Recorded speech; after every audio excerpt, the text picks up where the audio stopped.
Страв, паника и вознемиреност кај охриѓани предизвика вчерашниот инцидент кога со огнено оружје е пукано во просториите на бугарското здружение Цар Борис III, кое се наоѓа во градскиот Амам, а е во непосредна близина на судот и неколку кафетерии, продавници, сендвичари. На катот, веднаш до здружението, чии простории се гледат од главната сообраќајница која води кон кејот, има адвокатска канцеларија, која во моментот на инцидентот кој се случи во 19 часот била затворена.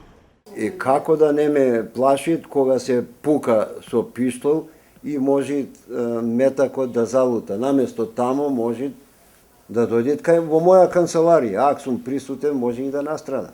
Јас или странка, клиент. Во само 3 дена, ова е втор напад на објектот во кој е сместено бугарското здружение. Во понеделникот на 21 во ситните сати, околу 2 часот по полнок, беше оштетено стаклото од излогот на здружението. Денеска канцеларијата на здружението е затворена. Исто така од утринава таблата на која што го пишуваше името на бугарското здружение Цар Борис III е тргната. Инаку дуќанџиите во Амамот кои ги има доста, денеска не сака да зборуваат пред камера бидејќи стравуваат, но велат дека нити виделе нешто, нити слушнале. Исто така денеска е забележително присуство на полицијата во околината на Амамот. Охриѓани загрижени, велат ова не е нарно, кога ќе заигра пиштол или друг вид огнено оружје, може да настрадаат недолжни луѓе. Од здружението се наоѓа на најфреквентниот дел во центарот на градот. Ваква реакција во секој случај очекував, но не ваква како што кажавте вие. Значи, со употреба на посебно не со огнено оружје и не со сила.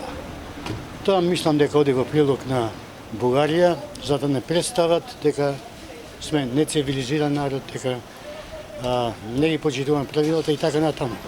Јас морам да кажам дека државата наша или премногу доцни, или не сака, или па не знае како дипломатски да го реши овој проблем. И јас тоа не го слушав, али во секој случај не е умота што се говори. Нормално сите сме на некој начин загрижени, пошто негови работи се дешаваат. Па секој би бил загрижен за безбедност. Секој би бил загрижен. Друго не можам ништо да кажам. Па не очекував вакво нешто, меѓутоа се случува. Од полиција вела дека за настанот е известен јавен обвинител, по чии насоки се превземаат мерки за расчистување на настанот. Инаку пред една недела на својот Facebook профил од здружението прикачија фотографии од гозби во чест на едногодишното функционирање на здружението во Охрид.